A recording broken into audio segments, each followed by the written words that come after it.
காசாவை America கைப்பற்றும் என்ற அமெரிக்க அதிபர் டொனால்ட் ட்ரம்பின் அறிவிப்பு உலக நாடுகளுக்கு ஷாக் கொடுத்திருக்கும் வேளையில் அது சாத்தியமா என்பதை விவரிக்கிறது இந்த தொகுப்பு.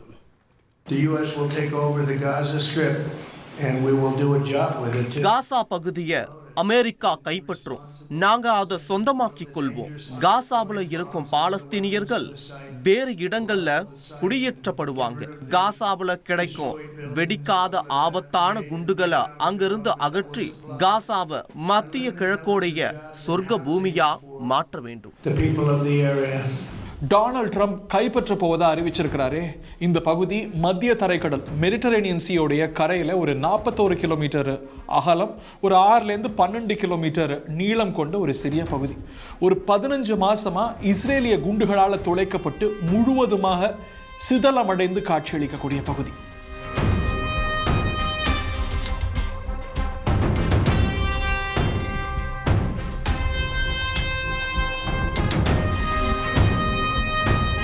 காசான்னு சொன்ன உடனே நம்ம மனசில் உடனே வருவது போர், வலி, ரணம், ஏழ்மை, இதெல்லாம் தான். காசாங்கிற பேருக்கான பொருள் பாரசீகத்தில் கருவூலம், கிரேக்க மொழியில் செல்வம், வளம். எவ்வளோ பெரிய நகைமுறைன்னு பாருங்க. ஒரு 3000 ஆண்டுகள் பழமையான வளமான வரலாற்றுக்கு சொந்த பூமி காசா.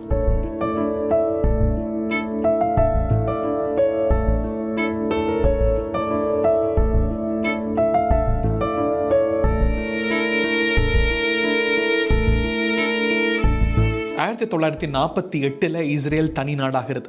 அப்போ நடந்த அரபு படையெடுப்பில் காசா எகிப்து வசம் வருகிறது. அதற்கு பிறகு 1967 நடந்த மத்திய கிழக்கு யுத்தம், 6 Day வாரில் இஸ்ரேல் காசாவை தனது பகுதியாக மாற்றிக்கொள்கிறது.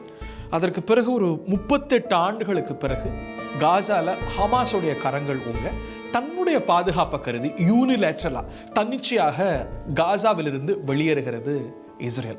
ஹமாஸ் காசாவில் ஆட்சி சக்தியாக, இராணுவ சக்தியாக உருவெடுத்து இஸ்ரேலுக்கு பெரிய தலைவலியாகவும் மாறுகிறது.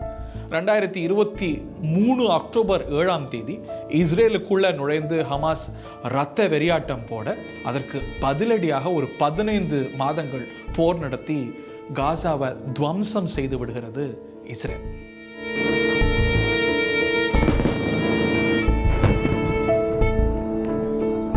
இந்த 15 மாத போர் அமெரிக்க முயற்சியால தற்காலிகமாக நிறுத்தப்பட்டிருக்கு. சிதலமடைந்திருக்கக்கூடிய காசாவை சுத்தம் செய்யணும். அதற்காக அங்கே வசிக்கக்கூடிய 20 லட்சத்துக்கும் மேற்பட்ட பாலஸ்தீனியர்களை அண்டை தேசங்களான ஜார்டனுக்கும் ஈஜிப்டுக்கும் அனுப்பி வைக்கணும் அப்படின்னு பேசுகிறார் டொனால்ட் ட்ரம்ப். தற்காலிகமாக தான் சொல்கிறார் அப்படின்னாலும் இதுக்கு முடியவே முடியாதுன்னு திட்டவட்டமாக ஜார்டனும் ஈஜிப்டும் மறுத்துட்டாங்க. இந்த நிலையில தான் அதிபராக பொறுப்பேற்ற பிறகு அழைக்கப்படுற முதல் வெளிநாட்டு தலைவராக பெஞ்சமின் நெத்தன்யாகுவை வெள்ளை மாளிகைக்கு அழைச்சு பேசுகிறார் ட்ரம்ப்.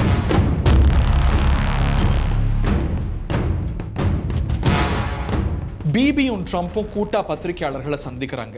நெத்தன்யாகு கூட வெளிப்படுத்தாத ஒரு அறிவிப்பை வெளியிடுறார். ஒரு புது குண்டை தூக்கி போடுறார் ட்ரம்ப். காசாவை அமெரிக்கா கைப்பற்றும், சொர்க்கபுரியா மாற்றும் அப்படின்னு அறிவிக்கிறார். உள்ளூர சிரிக்கிறார் நெத்தன்யாகு. ஆரவாரத்தோடு மகிழ்றாங்க இஸ்ரேலுடைய வலதுசாரி மக்கள்.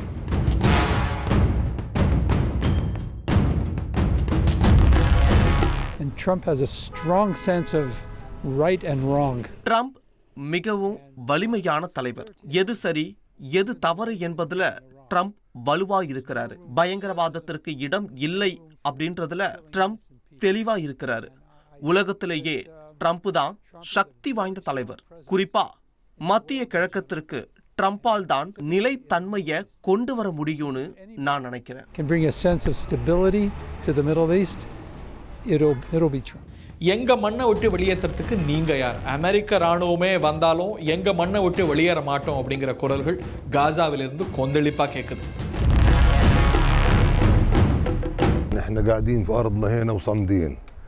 இது எங்க நிலம், உறுதியா இருக்கும். காசாவை மறு கட்டமைக்கிறோம்னு சொல்லி எங்களை வெளியேற்ற முடியாது. நாங்க பார்க்கும் அழிவுக்கு அமெரிக்கா இஸ்ரேலுக்கு செய்த உதவிதான் காரணம். இப்போது மறு கட்டமைக்கிறோம் என்று எங்களை வெளியே போங்கன்னு சொல்ல முடியாது. دعوة ترامب إلى توطين الفلسطينيين في الأردن أو في مصر أو أي. நாங்க வெளியே போகணும்னு சொல்வது இது புதுசு கிடையாது. பலமுறை திட்டமிட்டு அது தோல்வியில தான் முடிஞ்சிருக்கு.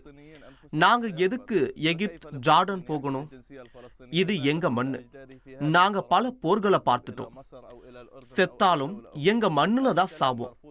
எங்க கடைசி மூச்சு இருக்கிற வரைக்கும் இங்க தான் இருப்போம். وهويته الوطنية والقومية. பாலஸ்தீன நிர்வாகத்துடைய அதிபர் Mahmoud Abbas Palestinian rights are non negotiable, இதெல்லாம் பேச்சுவார்த்தைக்கு உட்படுத்த முடியாது. காசா எங்க நாட்டுடைய பகுதி, இங்க இருந்து எங்க மக்களை வெளியேற்ற ட்ரம்ப் யார், இது சர்வதேச சட்டத்துக்கு புறம்பானது அப்படிங்கிறார். அவர் மட்டும் இல்லை, ட்ரம்ப் காசா மக்களை வேற நாட்டுக்கு குடியேற்றுவேன்னு சொன்னாரு. ஜார்டன், எகிப்து இந்த நாடுகள் எதிர்க்கின்றன. மற்ற அரபு நாடுகள், குறிப்பா சவுதி அரேபியா எதிர்க்குது, டர்க்கி எதிர்க்குது. மற்ற உலக நாடுகள், ரஷ்யாவாகட்டும், அமெரிக்காவுடைய கூட்டாளிகளான பிரிட்டன் ஆகட்டும், பிரான்ஸ் ஆகட்டும், இந்த கருத்தை ஏற்காம இரு நாட்டு தீர்வு, அதாவது 2 ஸ்டேட் சொல்யூஷன் சொல்லுவாங்க, இஸ்ரேல் இருக்கணும், அது போல பாலஸ்தீனிய தேசம் உருவாக வேண்டும், இந்த தீர்வு தான் சரி, ட்ரம்ப் சொல்வதை ஏற்க முடியாது அப்படிங்கிற நிலைப்பாட்டை அறிவிக்கிறாங்க. காசாவை ஏதோ ரியல் எஸ்டேட்னு நினைச்சிட்டார் போல முன்னாள் ரியல் எஸ்டேட் அதிபர் டொனால்ட் ட்ரம்ப் அப்படிங்கிற விமர்சனம் மத்திய கிழக்கு முழுக்க கேட்க முடிகிறது.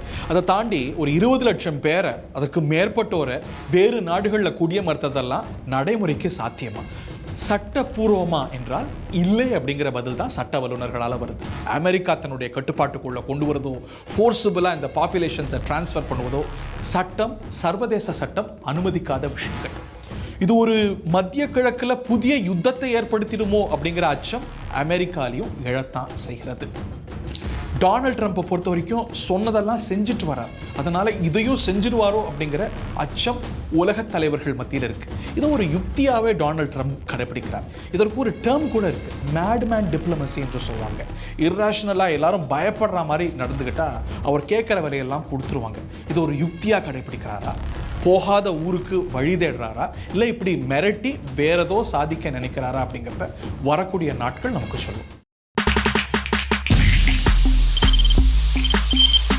தவிர்க்க முடியாத தம்ப்நெயில்ஸ், கலக்கலான கண்டென்ட்ஸ், சினிமாவும் சீரியஸ் பிரச்சனைகளும், சும்மாவே ராம் சரண் தளபதி விஜய் எப்படா பெரிய கலகலப்பும் கைகலப்பும், Me too, love you. Thank you so much. அவருக்கு அந்த மாஸ் ஏத்துறது ஏற்ற தெரிக்குதுனாலே டன்னு தான். பிரேக்கே இல்லாமல் பிரேக்கிங் நியூஸ் சொல்லும் தந்தி டிவி ஆப். இன்ஸ்டா தலைமுறை வரை இறங்கி அடிக்கும் தந்தி டிவியின் டிஜிட்டல் எக்ஸ்க்ளூசிவ். பாடி காமிச்சிங்க. அது அதை விட மோசம். இல்ல பாடி காமிச்சிங்கன்னா அது இன்னும் வெரி பேட். தந்தி டிவி ஆப்பை இலவசமா டவுன்லோட் செய்யுங்க. ஃபாலோ பண்ணுங்க, சப்ஸ்கிரைப் பண்ணுங்க, என்ஜாய் பண்ணுங்க.